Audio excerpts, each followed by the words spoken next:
ಹೇಳಿ ರಾಣಿ ರತ್ನ, ಏನಾಯ್ತತ್ಗೆ? ಏನಾನ ತೊಂದ್ರೆ ಆಯ್ತಾ? ನನಗೆ ಗೊತ್ತಿಲ್ಲಪ್ಪ, ನಾನ್ ಮಲ್ಕೊಂಡ್ಬಿಟ್ಟಿದ್ದೆ. ನಿಮ್ಮ ಅಣ್ಣನೇ ಕೇಳಿ. ಅದು ಅದು ಜಿರ್ಲೆ ಜಿರ್ಲೆ ಕಣ್ರವ. ಜಿರಳೆನಾ? ಎಲ್ಲಿತ್ತು? ಅದು ನಾನು ಮಗಿ ತರ ಮಲಿಕೊಂಡಿದ್ನ. 2 ದಿನದಿಂದ ಜಿರಳೆ ನಂಗೆ ಕಾಟ ಕೊಡ್ತಾನೆ ಐತೆ.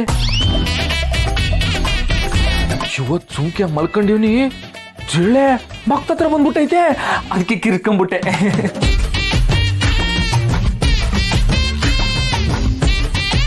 ಅಯ್ಯೋ, ಹೇಗಿತ್ತಣ್ಣ ಜಿರಳೆ? ಜಿರಳೆ ಜಿರಳೆ ಜಿರಳೆ ಜಿರಳೆ ಇದ್ದಂಗೆ ಇತ್ತವ. ಅದು ನಿಜಾನೇಯ.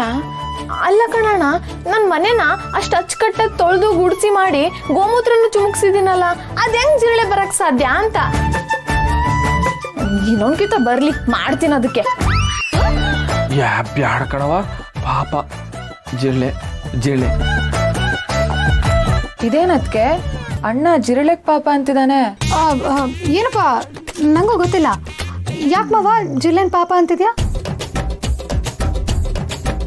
ಓಹೋ, ಜಿರ್ಲೆ ನೋಡೋದಕ್ಕೆ ತುಂಬಾ ಕ್ಯೂಟ್ ಆಗಿತ್ತು ಅನ್ಸುತ್ತೆ. ಕೂಟಾಗಿತ್ತು.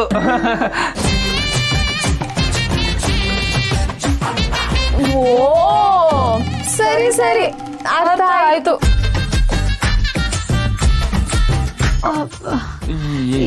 ಏನಾಯ್ತು? ಆ ಜಿರಳೆಗೆ ಮೀಸೆ ಇರ್ಲಿಲ್ಲ, ಜಡೆ ಇತ್ತು ಅಂತ.